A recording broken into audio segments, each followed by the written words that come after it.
the power divine, one with the love sublime. My life now is sweet and my joy is complete, for I'm healed, healed by the power divine. One with the love sublime. My life now is sweet and my joy is complete, for I'm healed, healed.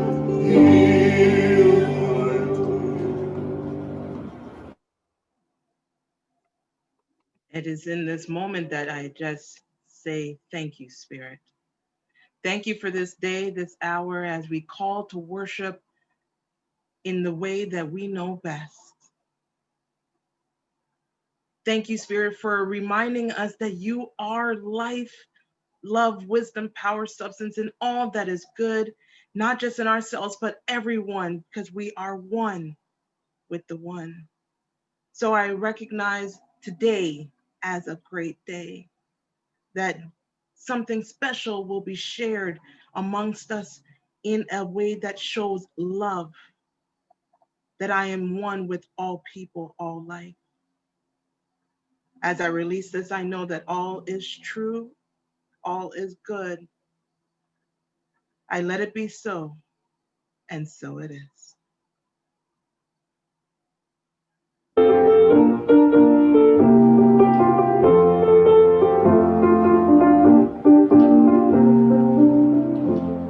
I am the radiant life of God. I am, I am, I am. I am the radiant life of God. I am, I am, I am. The health of God, the strength of God, vitality, energy, vim of God. I am the radiant life of God. I am, I am, I am.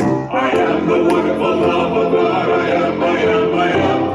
I am the wonderful love of God. I am, I am, I am.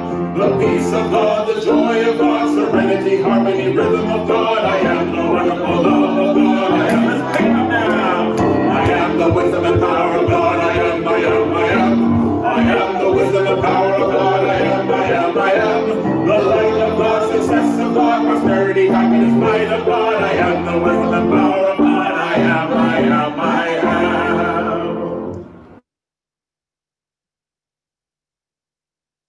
Good morning and happy Thanksgiving. My name is Chantel Parkinson, and I welcome you to Adventure in Faith Relational Unfoldment Week. We are Verity Center for Better Living, a New Thought teaching ministry, a member of the Universal Foundation for Better Living. Namaskar. If you are joining us for the first time, it is my pleasure to greet you on behalf of the minister and our members. It is my hope that something said or done today will make a positive difference in your life. Please know that we accept you, respect you, and appreciate you. If you have any questions or you need to find out more about the center, please visit our website, www.veritycenter.org, and subscribe. And also like our Facebook page. We thank you for spending this time with us. Our vision is creating and maintaining a spiritually based community that facilitates enlightenment, enrichment, and empowerment. Our mission is offering spiritually based principles and techniques to those who are seeking to live healthier, happier, and more prosperous lives. Our motto is always verifying the truth, vivifying the spirit, vitalizing the soul. We offer a full range of sacerdotal services, classes, and spiritual coaching. There are also opportunities to be an active part of this community. Please refer to our website for more information. Please affirm the opening statement with me. It is on your screen.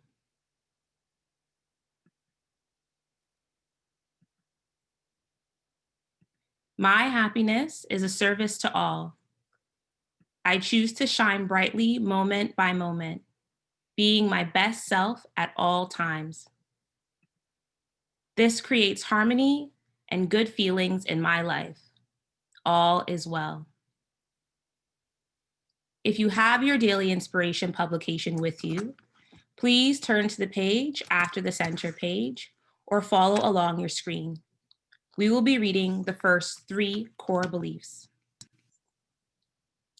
We believe that it is God's will that every individual on the face of this earth should live a healthy, happy, and prosperous life. We believe that such a life is within the reach of each one of us, and the way to its attainment begins with the realization that the kingdom of God is within us, waiting for us to bring it into expression. We believe that we can bring this kingdom forth by practicing the universal spiritual principles handed down through the ages and taught by our way shower, Jesus Christ. Today's inspirational reading is found on page 63 and will be read by Schreiner-Trudel of the Sunday School. Good morning. Choose to listen to God. To whom do you listen the most? Does social media, television, or the words of the people in your circle determine the choices you make in life? Everyone in your life has an agenda for you which may not be for your highest good. Their agenda for you generally reflects an element of control.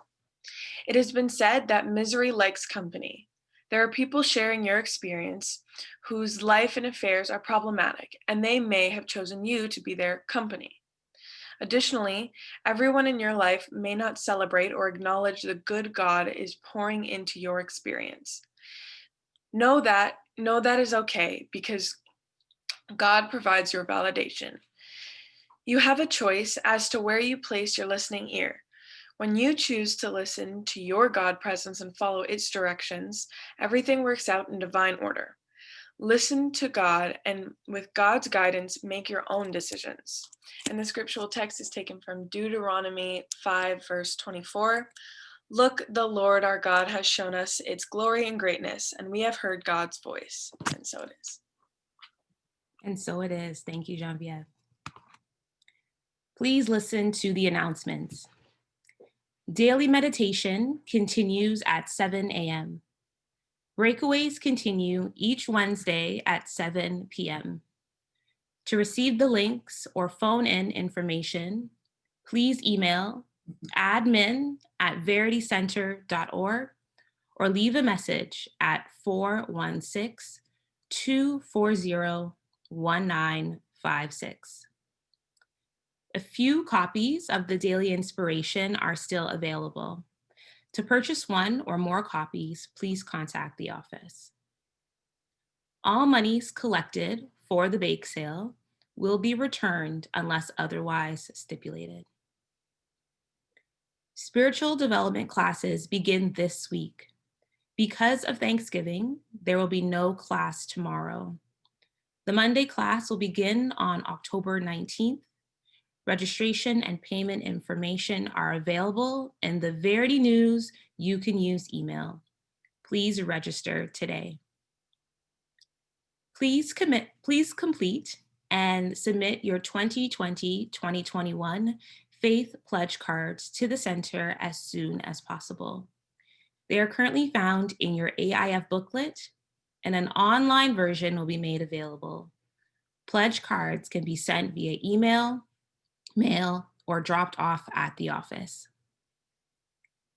If you would like to become a member with full rights and the ability to participate at all levels, please send an email to admin@veritycenter.org and include your address and phone number. There are vacancies on the board of directors. If you are a member who has completed Basic Truth Principles 1 and 2 and are willing to serve on the board, please send an email detailing your interests to admin@veritycenter.org. Games night, Friday, October 23rd from 7:30 p.m. until the party is over. Please register at verityvibe1@gmail.com. More detailed information will follow. Your exercise this week. What person or persons can you dare to see differently? Currently, you have a discomfort being around them. What would it take to stay authentic in yourself, but look at them with love, or at least exist with them peacefully? What qualities? Write those down, and then in your moment of reflection, use the positive words and continue with the statement, I admire the qualities they are helping me cultivate by being around such a difficult person. Next Sunday, October 18th, is Social Unfoldment, and the color is orange. If you have the book, read Golden Rule number 2. Please remember to wear the color. This ends the announcements. Let us prepare for a moment of conscious communion with our source and supply. There's a sweet, sweet spirit in this place. And I know they feel the presence of the Lord. There are sweet expressions on each face, and I know they feel the presence of the Lord. Sweet Holy Spirit, sweet heavenly dove, stay right here with us, filling us with your love. And for these blessings, we lift our hearts in praise. Without a doubt, we'll know that we have been revived when we shall leave this place. It is in this moment that we listen with our whole heart and our mind, that we are here in this beautiful presence of spirit, that everything is working for our flow, our joy, our moving forward to our best and highest self. Take a breath in, let it go. Feel the presence of spirit being in you, the greatest aspect of your being, that you are love unfolding in such a beautiful and miraculous way.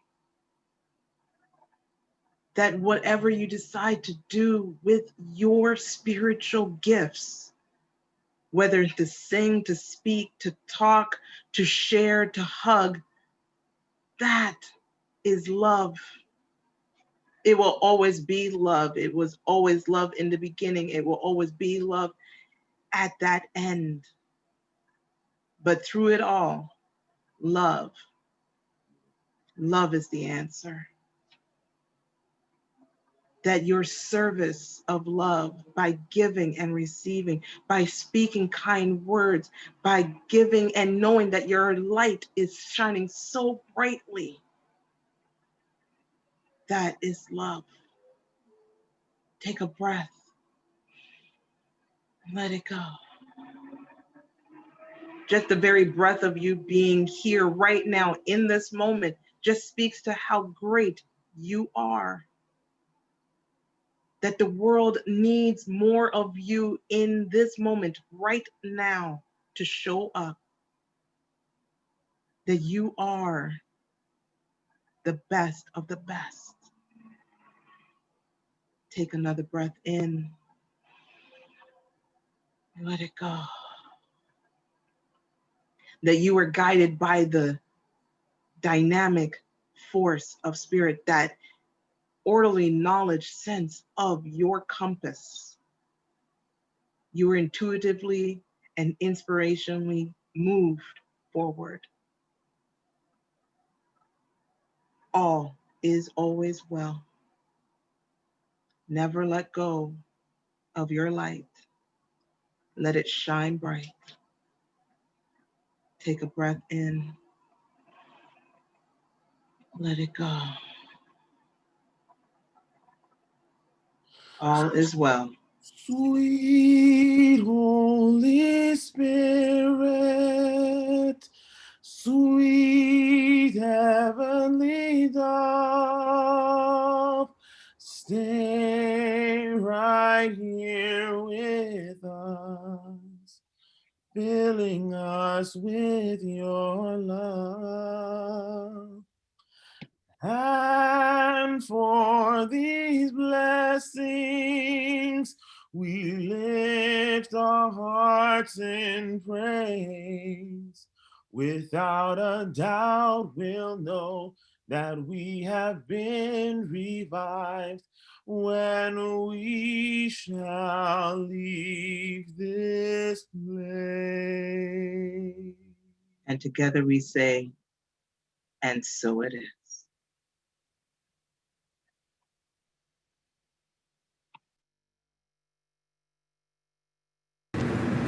So you could live a healthy, happy, and prosperous life. He says, rewarded are those who are persecuted for righteousness' sake. You know how sometimes you go in a long life and people don't like you because you're different. Not that you look different. Looking different and being different are two different things. Being different because of the words that come from your mouth, your actions and your reactions.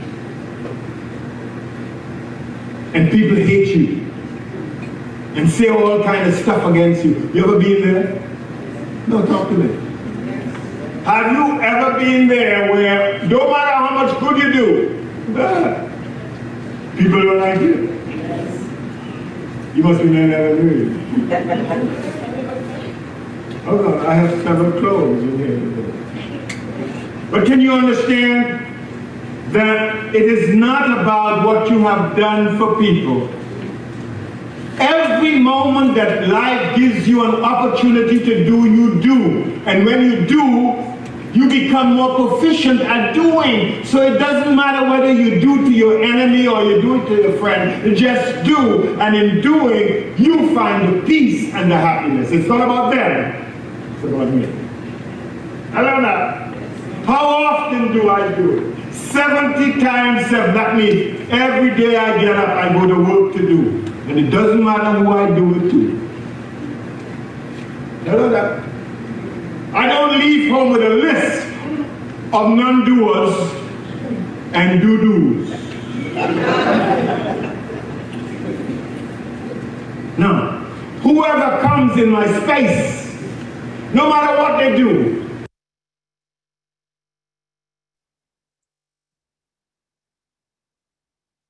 We will now have a musical selection by Schreiner-Trudel and Chris Powell.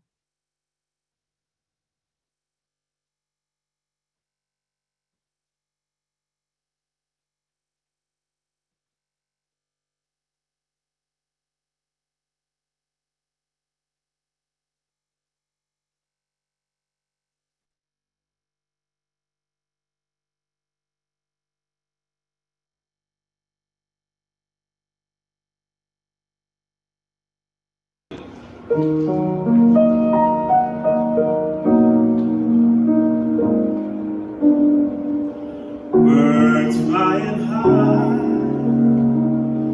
you know how I feel. Sun in the sky, you know how I feel.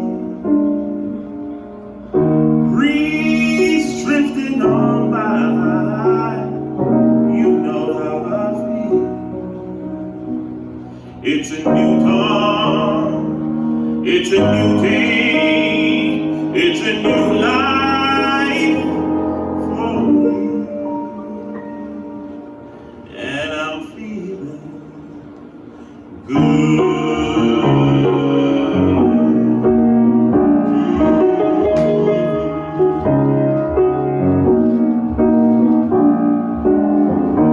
Fish in the sea, you know how I feel.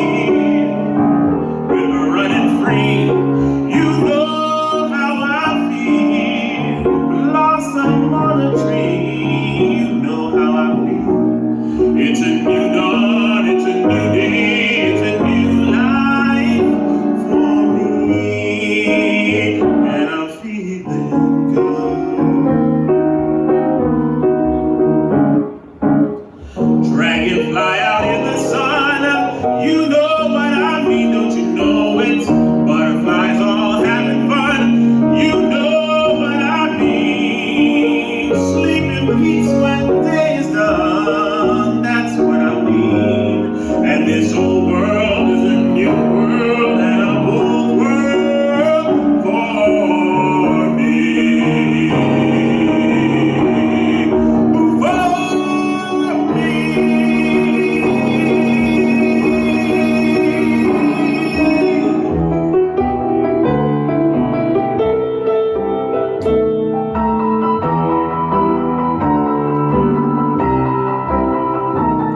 For oh, stars, when you shine, you know how I feel. Sand of the pine, you know how I feel. Oh, freedom is mine, and I know how I feel. It's a new dawn, it's a new day, it's a new life. It's a new dawn, it's a new day, it's a new life. It's a new dawn, it's a new day, it's a new life for me.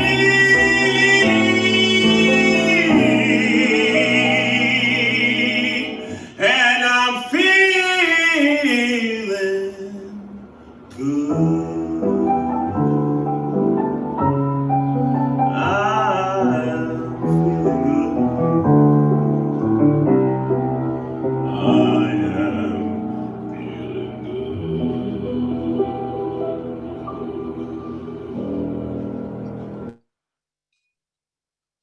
Thank you, Shamroy. Thank you, Richard.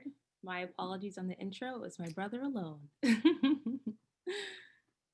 Today's lesson, Feeling Good Heals, will be given by the Reverend Barbara Schreiner-Trudel. Thank you, Chantel. And thank you, Shamroy and Richard. Wow, feeling good. What a great song, especially for today's lesson, which this chapter of the book, we're on golden rule number 4. And this chapter is called Feeling Better Helps Everyone Heal. And right now we're, feeling a little sadness and such. So feeling better and healing is really what we're looking for now. The chapter begins with Matt Kahn saying, I've always had an incredibly intimate relationship with death. For many, deaths feel like the ultimate mystery, where everything you know and love is snuffed away, where everyone you know and love is snuffed away whenever anyone's time has come. In my experience, death has never been a thief, but a doorway into liberation for those who dare to leap without the need to look. Not from book knowledge or anything else, but the razor-sharp instincts of my intuitive guidance, death has always felt like a friend.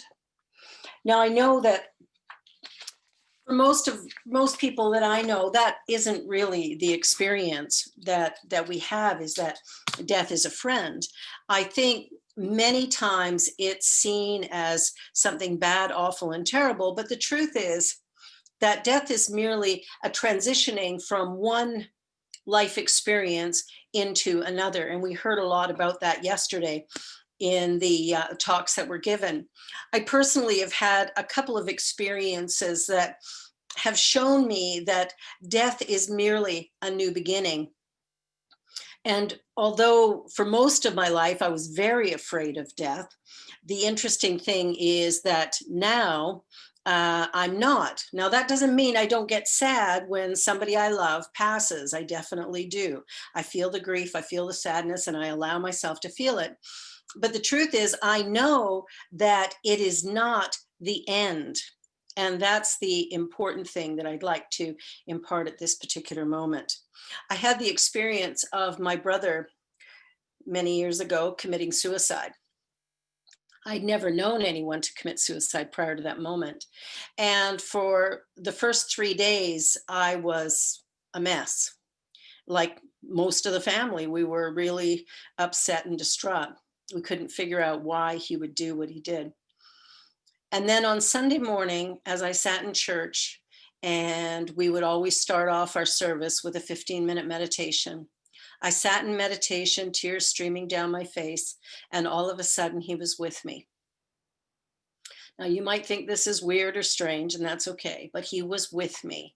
And we had this great communication.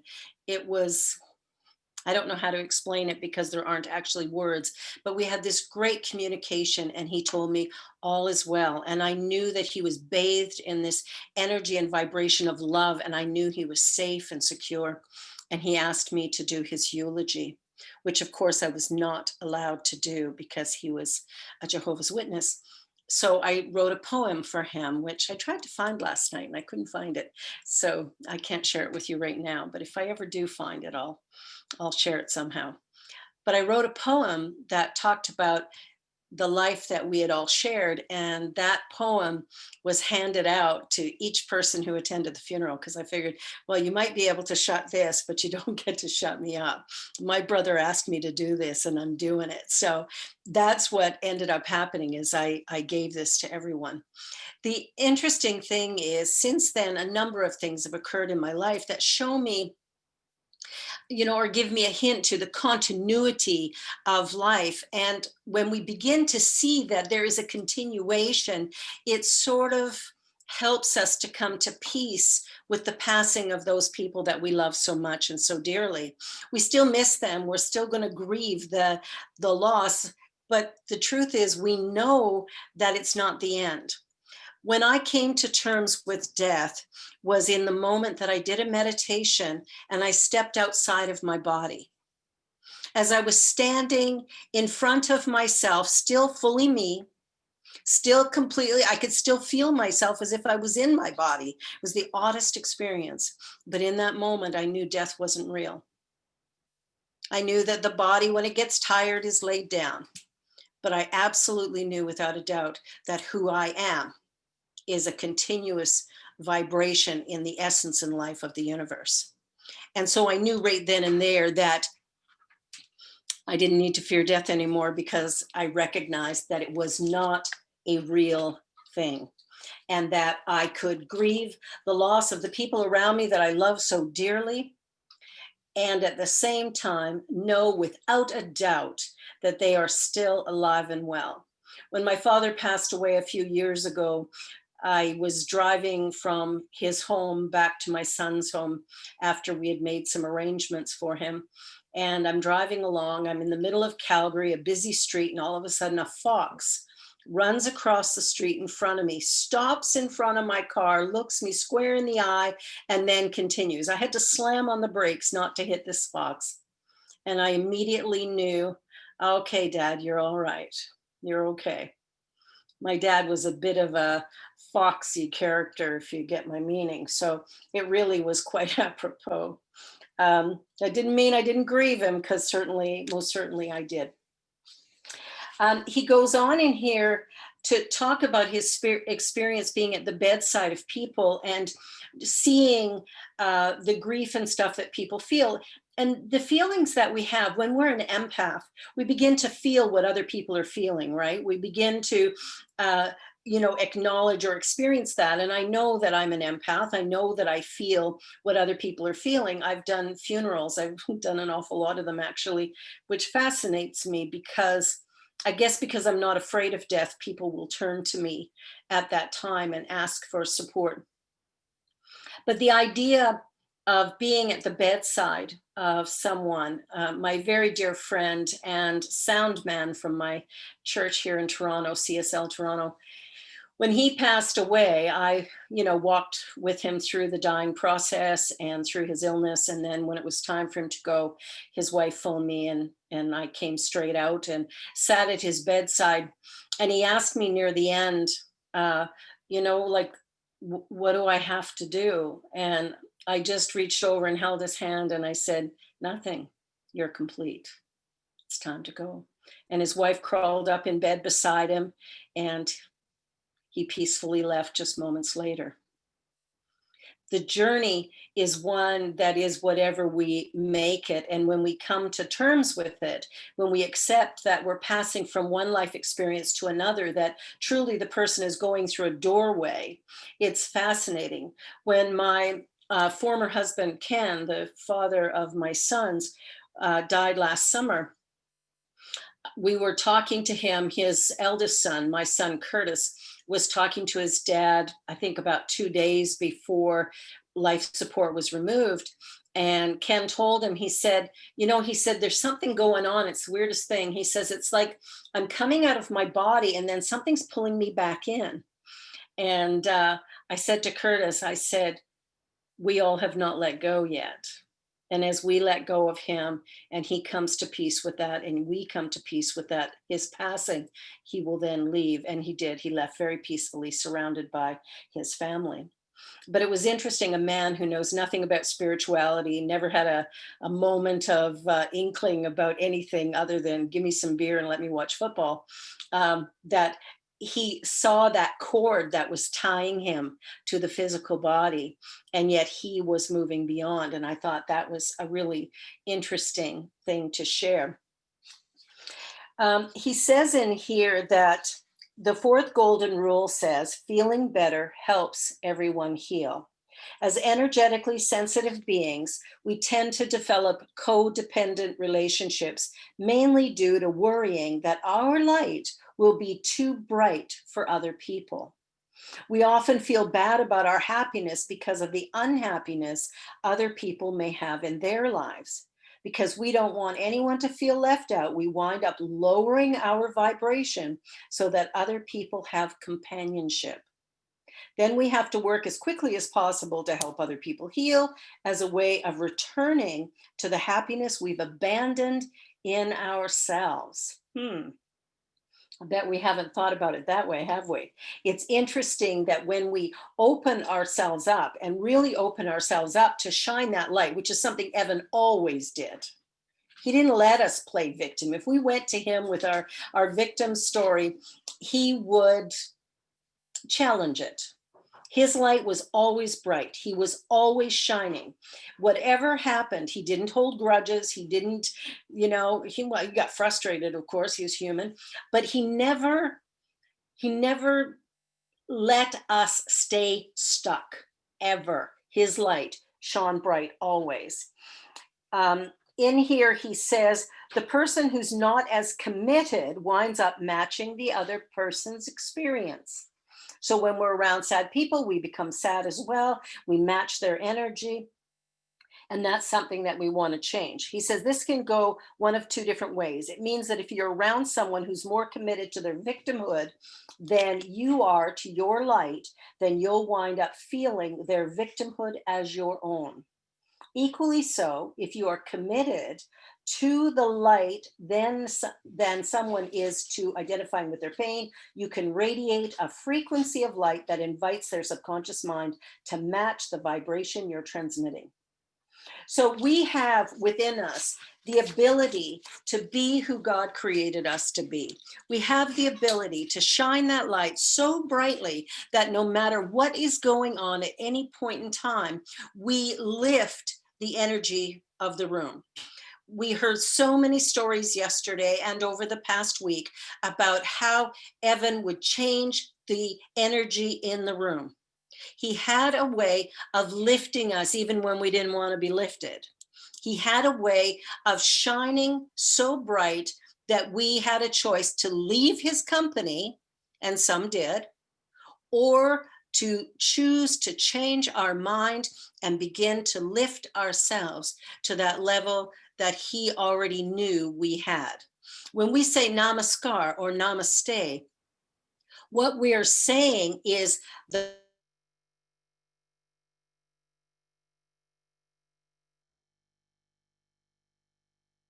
happened there? The Christ in me greets the Christ in you. That idea is a really important one. If I look at you and I look beyond your pain, your hurt, if I look beyond the tragedies that have defined your life, if I look beyond all of that, what I see is the Christ consciousness. I see the divine, because I know that that exists in every single man, woman, and child on the planet. No one is exempt. Now, your behavior might show something different. This week is really about seeing beyond that behavior, seeing beyond the ideas of limitation, and really focusing our light so that we shine so bright that some people leave our company because they're not ready to see it or experience it. In that clip of Reverend Evan that we just played, he talked a little bit about that. You know, sometimes you're being big and bold and beautiful and whatever is natural for you, and people are fleeing or criticizing you. And the reality is, let them. It has nothing to do with you. Their discomfort is within themselves. So when I begin to, if I feel uncomfortable with you, what is it that I can do to begin to change that energy so that I can just love? This whole lesson today is about love people where they are. And if I can do that, then a shift occurs and something wonderful happens and everything gets lifted.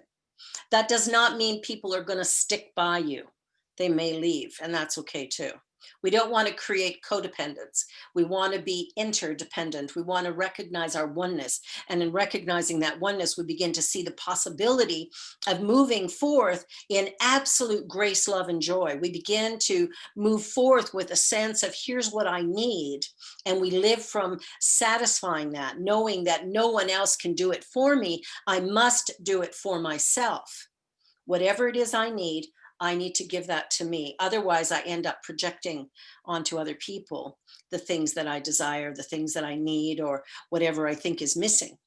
When we recognize nothing is missing, that we're created perfect, whole, and complete, it is in that moment that we can absolutely fulfill the life that has been ordained for us. The journey can be confusing sometimes because as human beings, we have emotions, we have reactions to things. This is all normal and natural. What we want to do is look at that and recognize where it's coming from. It's coming from the ego perspective. When we recognize that the ego is the one driving our fear, our doubt, our worry, our competition, when we recognize that, we can go, oh, you again. Oh, sweet ego. Here, I'll tell you what, you just sit right here quietly and we'll let spirit guide this ship. You see, we have a choice in every moment about how it is that we're going to respond, how it is we're going to live. In each and every moment, we get to decide what matters most. Do I believe that God is right here? Do I believe I am the I am? Do I believe that? And maybe I don't in this moment. Maybe I just want to be sad for a minute. Maybe I just want to cry for a minute. Maybe I just want to be angry for a minute. It's all fine and well. Just don't hurt anybody else with it. Don't give it away. Just look at it within yourself and ask yourself what you truly need. We're on a journey, and that journey is awakening. And sometimes when we're in relationship with people, people will do stuff that we don't like very much. And that's fine. They're doing what they need to do for them. Can we love them anyway? Doesn't mean we have to like them, okay? Doesn't mean we have to like their behavior, right? Doesn't mean we let people treat us badly. None of that. What it means is that we see beyond the experience that they might be having, and we see into the truth of their being, that they are created in the image and likeness of God, like everybody else. Everyone is unique and special, but not everyone is going to share their unique nature with the rest of us. Some of us have been known to play small, and we play small because we want people around us to like us. He says in here, don't dim your light in any way. Shining less helps no one transform. Let's say you're in the presence of someone who's unhappy. Maybe for this person, there's a benefit of being in the presence of your light, but they could only bask in your brightness for a few minutes before needing to integrate all the light you shine. At that time, they will either become upset, push you away, storm off, or find an excuse to go somewhere else. If you're in your ego, you're likely to take it as a moment of rejection. If, however, you're rooted in your soul, you will acknowledge it as a confirmation of what is best for this person's journey. There is a specific amount of time anyone is meant to be in the presence of another. When the time has come to integrate all the gifts they have received, they may seem suddenly avoidant. If they are exposed to the light of another longer than need be, anger may arise. This helps the modern day empath view the ego's perception of rejection as the soul's awareness of redirection, always being guided to where one needs to be for their evolution.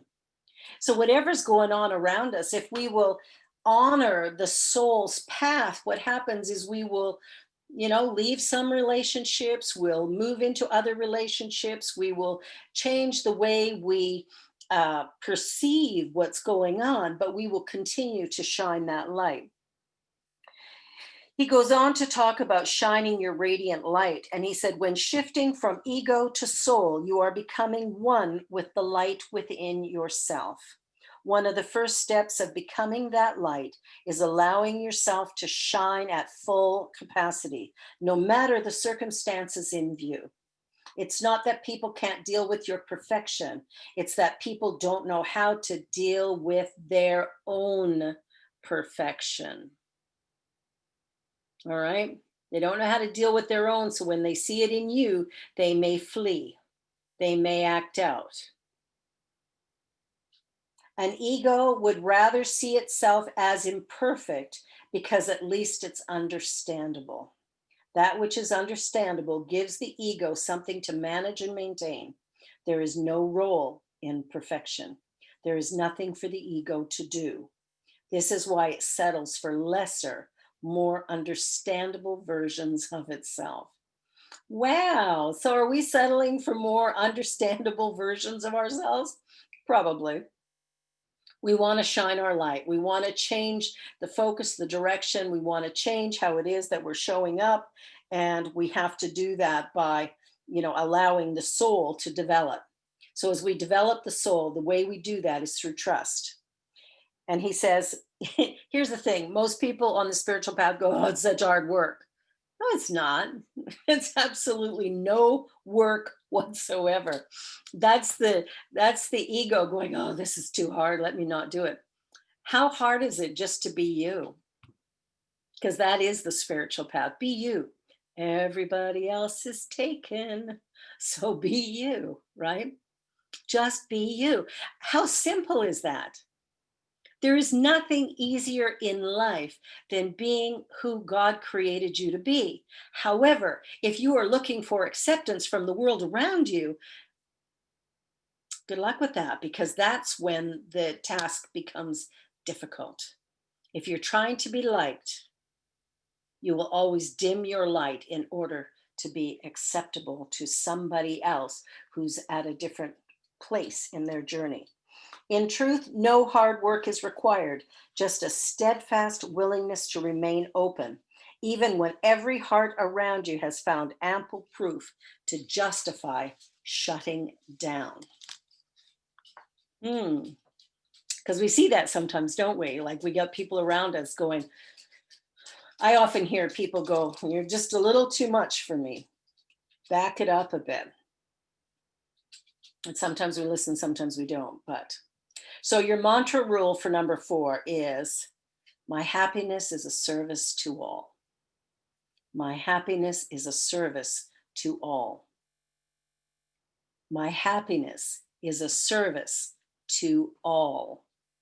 How great is that? Your happiness is not the end result of shuffling the furniture of your life in a more preferable way. Even when the secret is learning to enjoy being around people, even when they don't enjoy being around themselves. So this comes back to the idea of love. And he talks in here, the exercise this week is daring to admire. So I want you to think about somebody in your life who is so annoying that you find it very difficult to be around them. Now, your task this week is to enjoy being around them. I know, sounds impossible, doesn't it? I want you to find something about them that you admire. And the minute you focus your attention on what it is you admire about them, and maybe what you admire is that you're growing spiritually by being in their presence, whatever that might be. But I want you to find something that you admire. You know, maybe you admire their directness of approach. Maybe you admire how they've created their life. Maybe you admire, I don't know, their humor, or maybe you can't think of anything you admire, but you're willing to admire the fact that they are causing you to become better by allowing you to be. So we have to be in a state of love in every interaction. I didn't say like, I said love. Love means I accept you right where you are. There's nothing about you need to change or alter. I choose to love you right where you are. I choose to love you as you are. Okay? And if in any way my loving you allows you to feel better about yourself, hey, how great is that? So the journey is one where we have to find a way to be in a loving situation with every single person we come in contact with.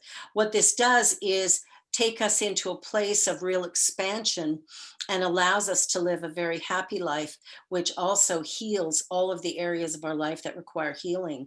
That if there's anything that needs to be changed, it's really about returning to truth, returning to who I really am, rather than trying to fit into a mold that has nothing to do with me. We are so much more than the challenges we see before us. We are so much more than the journey that we think has been hard or difficult. We're so much more than all of that. We're children of God. We're created in the image and of the likeness. And what that means is that God is right here being Barbara. That's it. And right there being Mavis, and right there being the golden greeter, Renee, right? It's like this energy or vibration is us. And so when we begin to integrate that idea, when we begin to really open up to the fact that I am created perfect, whole, and complete, I am unique, special, unrepeatable. I have a gift that only I can bring.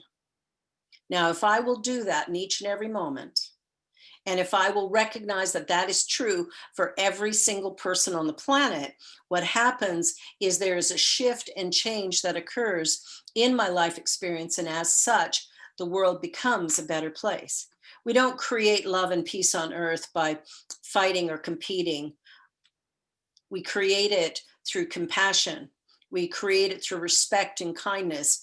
We create it when we recognize we are one. We are one. We all live, move, and have our being within this dynamic energy that we've named God or universe. And that is the first cause of all things that happen. And it is mind that moves it, right? Your thoughts become things. In the Bible, it says, in the beginning, the Word. That was a really good clue. And it's like, we know that scripture, right? We know that it says that in the Bible, and yet we act as if there's something else going on. This journey that we're on is really an amazing gift and blessing.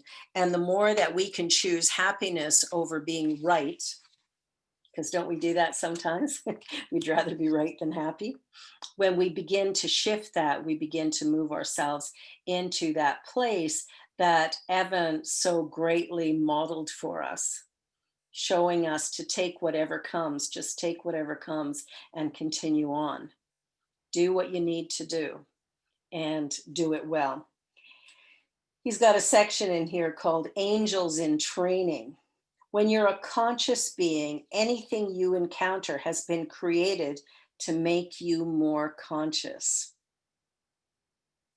Wow. So everything that comes into your life is there to assist you in being better, doing better, becoming more. When consciousness awakens, it only becomes more awake and conscious. As an empath, you're already on that trajectory. Prior to birth, you've already surrendered, which is what gave you the strength to incarnate and be as you are. And the final paragraph of this chapter, he says, when you embrace the wisdom of Golden Rule number 4, you cultivate the attribute of trust. If you trust that your happiness is a service to others, your well-being will be an agent of change, a catalyst of growth that helps everyone heal. Feeling bad for other people feeling bad doesn't help anyone feel better. But daring to feel good about the uniqueness and innocence of others helps those who feel bad to accelerate their healing. It is our mission in life to live it fully, to live it with passion and purpose. Reverend Evan showed us that every day. When he would go out for his long hikes or he would ride that motorcycle all around town. Who rides a motorcycle in their 70s? Oops, should I tell his age? Right? But, right? Like, I looked at Evan all the time going, I wish I was as young and healthy as him. Because, I'd get hip replacement, it felt like my body was falling apart, and I'm a number of years younger. And yet I looked at him as this strong and powerful and mighty person, which is absolutely who he was. And I believe who he still is. He's probably dancing up there with Dr. Johnny and having a party, watching all us and shaking his head going, oh man, look at those children of mine living life and doing what they're doing. I taught them well.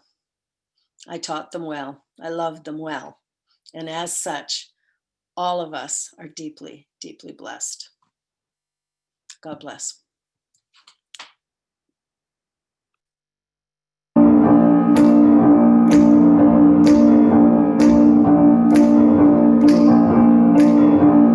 I can see clearly now, the rain is gone,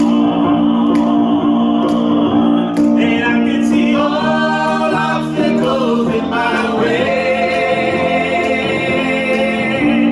Gone are the dark clouds that had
What a day, what a day, what a week. Well, as we journey forward, I know that all that we have learned gives us the strength and the courage to know what to do next. And so we're very, very grateful for the blessings that we've received. Great big thank you to Voices of Praise. Oh my goodness. And yesterday, oh, the beauty of the music was just wonderful, wonderful. So at this time, it is that time in our service when we give of our virtual gifts. And so I want to invite you to say with me the affirmation, which I believe is on the screen. There we go, the offering blessing. Please repeat with me now. Divine love through me blesses and multiplies all that I have, all that I give, and all that I receive. All is well, and so it is. And in order to give your tithes and offerings, of course, we have to do things a little different now.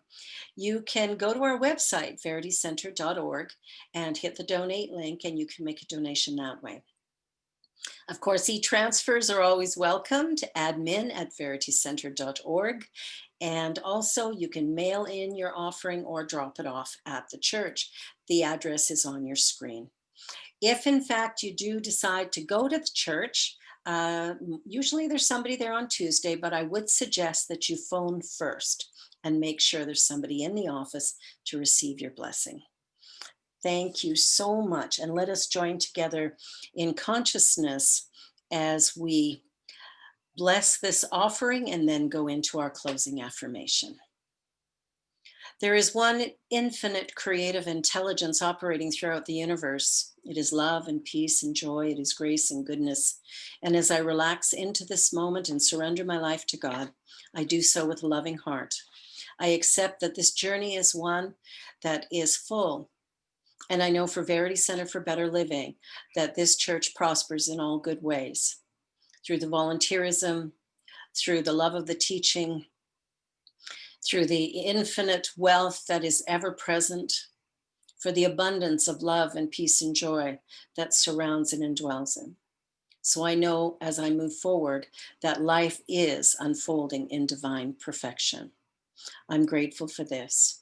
I also pray now for anyone and everyone who may be experiencing sadness, grief, pain, sorrow, any feelings of deep pain. What I know in this moment is that the highest and best good is realized here and now, that a blessing is bestowed, an awakening occurs, that consciousness is shifted and changed, that beauty is realized and love accepted.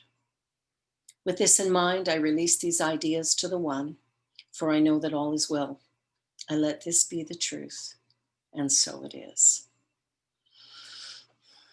And let us say together our closing affirmation. God as light surrounds me. God as love enfolds me. God as power protects me. God as presence watches over me. Wherever I am, God is. I am one with the One, and so it is. And please remember to send in your pledge forms. That's how the board will determine the whole financial well-being for next year. So we welcome those pledge cards, and we are grateful to all of you. God bless.